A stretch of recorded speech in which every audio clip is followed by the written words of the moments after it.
दूध को दूध और पानी को पानी कह दो, दूध को दूध और पानी को पानी कह दो, मेघ की गर्जना को दरिया की रवानी कह दो। ऐसे आप लोग खामोश रहेंगे तो नरमुंडा कुछ नहीं कह पाएगा। हे मानव, एक बार जोरदार ताली बजाओ तो पूरे गीत और संगीत की कहानी कह दो।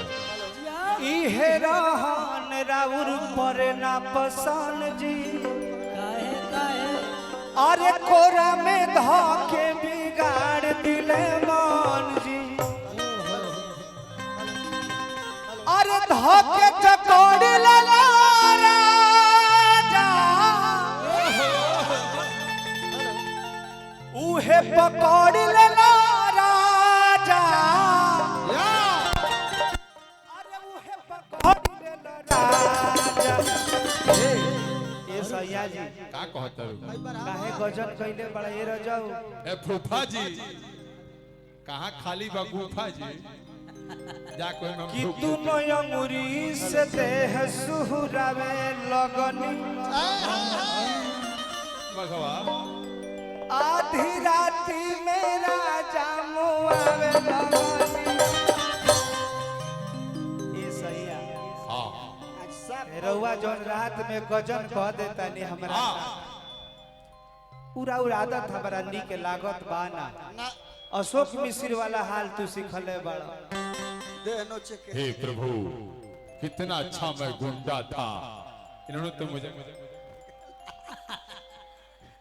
अरे ये रहन राउर पर ना पसान जी, कोना में धोके बिगाड़ दिले।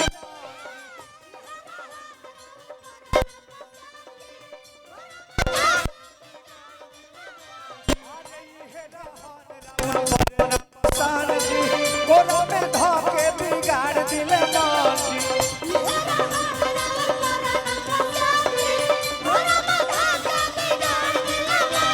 ए धोके चकोड़ लेला राजा, उहे पकड़ लेला राजा, उहे पकड़ लेला राजा।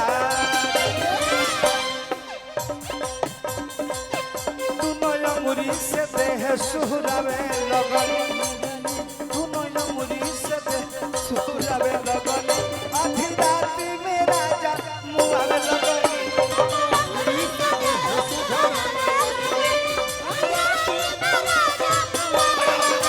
धोके कोना बोलो डोरा कुदावे लगनी, आधी राती में राजा मुआवे लगनी।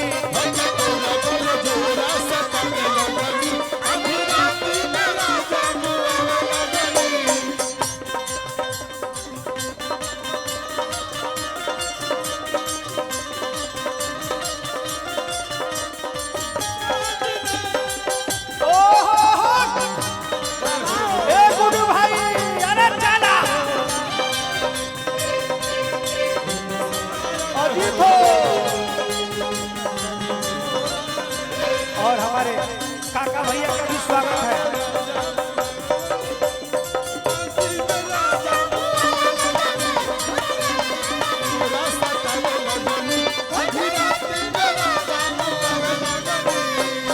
ओंगे ओंगे बदन मोरा कंपे लगा,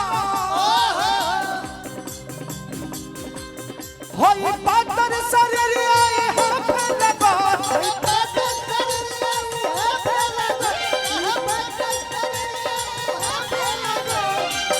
कि ओंगे ओंगे अलग हमारे कांपे लगा, होई पातर शरीर आए हाथ लगा।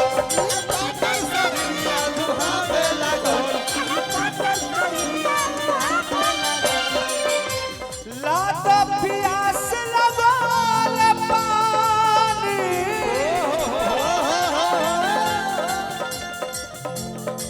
इहे त बात रउआ मानी, इहे त बात रउआ मानी।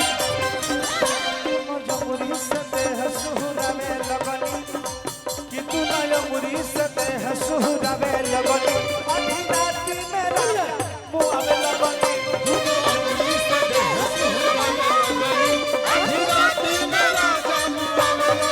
ये धोके कोना बोलो डोरा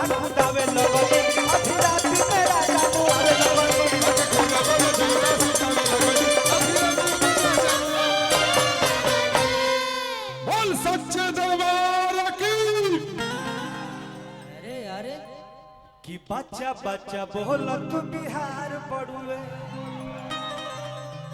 कि जनता के इहे गोहार बड़ुए अरे कि जैसे बिल्डिंग में जरूरत बावे बालू के हो अरे कि जैसे बिल्डिंग में जरूरत बावे बालू के हो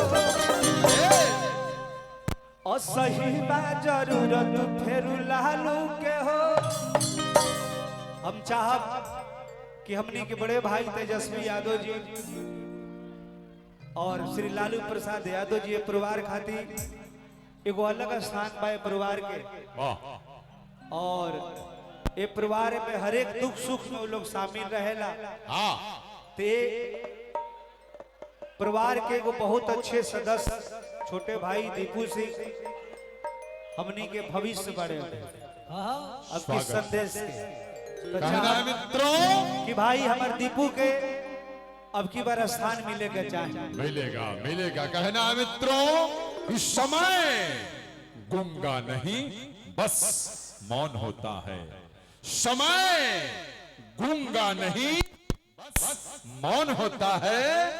अरे नौजवानों ये तो वक्त बताएगा है किसका कौन होता है।